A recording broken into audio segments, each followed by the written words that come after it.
Hey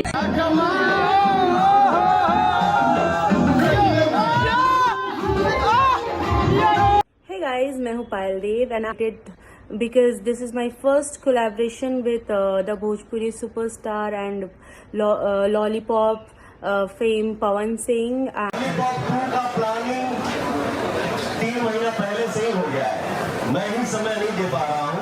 जैसे मैं अपना समय दूंगा, म्यूजिक पे बैठूंगा, म्यूजिक फाइनल होगा, फट से शूट होगा, फट से मुझे लगता है कि वर्ल्ड में कोई ऐसा स्थान नहीं है जहाँ मेरा वो गाना आज 15 साल से बज रहा है और वो गाने का जो कद है वो आप लोगों की कृपा से और जे भी लॉलीपॉप 2 में मतलब हमारे गाना में हम झूमर और ये झूमी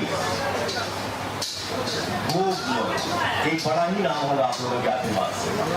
क्या बात है सर। सब पवन सिंह हो बेटा, मूड बनने में टाइम लगता है।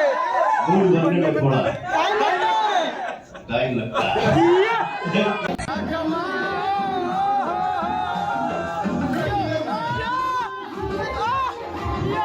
नमस्ते, हमार नाम पायल बा।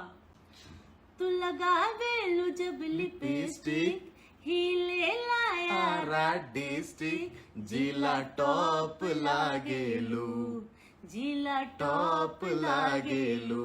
कमरिया कमरिया कमरिया करेला पालक लॉलीपॉप लागेलू।